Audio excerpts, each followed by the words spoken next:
Hello there, welcome to this course on Cloudera Data Platform. I am Sijesh, and this video we will see how to install Cloudera Manager Server using Cloudera Manager Installer. So first step, open the browser and go to this URL archive.cloudera.com and choose the version of Cloudera Manager you want to install. Then you can see this Cloudera Manager installer bin. So we are going to download this package from this URL, and we just need this file. So just to copy that link address, or you can download it locally, or if you have internet access in your Cloudera Manager server, you can download directly using wget command. So this is relatively lightweight package, and it will not take much time to download. The next step, so we need to add execute permission to this file using chmod +x. So once that is done, so we can go ahead and install this. So we use /Cloudera Manager installer bin, and next option, we don't want Cloudera Manager to add its public repository. So we are skipping that since we already configured our local repository. The option we use here is --skip_repo_package equal to 1. So the first part will do the installation of Cloudera Manager server, and the second part we are skipping the repository configuration so that it will use the repository that we have configured. So the first page is just a readme. You can just go through this. So this will tell about the supported version of databases and operating system. So you can go through this once, and then the next page. So again, the license part we can accept and then continue. So this will install the packages one by one, like a JDK, Cloudera Manager Server, Cloudera Manager Server DB, and other packages. So we can see the status of installation from our backend log also. Just open one more session and just switch to root user. So because of network bandwidth issue, so this is taking some time to log in, and so we just need to switch to root user, and from there we can go to var log. So and under var log there is a directory called Cloudera Manager Installer. So here you can see different files are generated. So the first file 0 and the second one with the 1 dot, like that. So I mean, based on each step it perform, it will write those logs into these files. So the first file is installing this file is installing OpenJDK. And you can see this file will have the status of Cloudera Manager Server installation. So if you want to have a dynamic view, like the real-time view, you can just use the tail command to watch that. So you can see this is downloading those packages, and again it's downloading some 1.4 gig sized file, which is Cloudera Manager, Daemon, and Server. That is done, and you can see immediately one more files will get generated. So 3, 4, 5, 6, around 7 files will be generated, and this is the directory varlog Cloudera Manager Installer. So this file contain the logs on that installation. So based on our installation, so whatever the logs, or based on each step, it will write those logs here. So you can see now the Cloudera Manager Server installation. So again it takes some time to do the installation of Cloudera Manager Server DB and other packages, and it has to start the Cloudera Manager Server. So this is making use of an embedded DB. So we don't need to configure database separately. Finally you will get a page like this.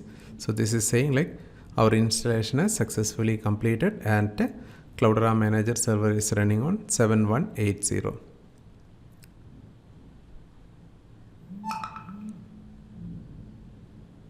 So now go to the log file directory. You can see some more files are generated. So daemon log files, then manager server log files. So all those files are generated here. So you can have a detailed view in case if you found any error in this during this installation. We will just check the Cloudera Manager server service is up and running using systemctl status command. And another service is, okay, so this is always showing up and running. If this is down, you have to check.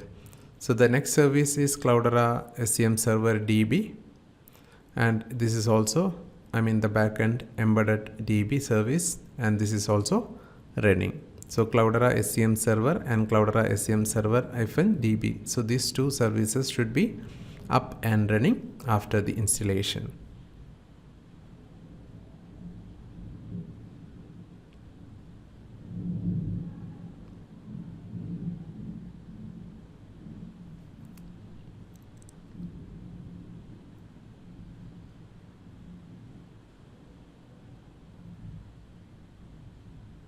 Next, we will validate the Cloudera Manager server is up and running, telnet, but the command is not there. So we are going to install telnet package using yum install telnet. So telnet command is helpful for us to do the troubleshooting. From the terminal itself, we can check whether our Cloudera Manager service is running using telnet localhost 7180. So in our host, this host 7180 port, our service is running. So we are able to connect using telnet. That means our Cloudera Manager server service is up and running. So we will open a the new browser, and we can just go to this Azure portal and get the public IP address where our Cloudera Manager server is running, and use that http://780. 7180 is the port where our Cloudera Manager server is running. So let's wait here some time, but it's not loading. So what we have to do is we just need to make some changes at the network security group. So go to the networking and select this NSG network security group and hit on this inbound role. So we need to add one more inbound rule for this 7180 to traffic to allow. So you can see the existing one, it's only 22, and other is between the load balancer and subnet. So we just need to add one for this Cloudera Manager. So that so the priority, so this will have the lower the priority, higher the precedence, and you can choose the source any, and the source port also star means any port, and the destination port is 7180. So you mainly need to consider this destination port and add some descriptive name here. So in our case it's a Cloudera Manager Web UI. So you can add some more descriptive name like this. And again the description part is optional, you can leave it. Okay, so protocol means any, so you can have a TCP,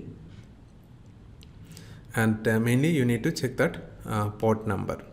So this will allow the port 7180 to connect through internet. Just refresh and make sure that new inbound rule is added here. So we can again go back to the main page and get that IP address, then refresh this page. So with that public IP address and port 7180, we are able to get this Cloudera Manager Web UI. So with this I am concluding this demo. We will see in the next video. Thank you.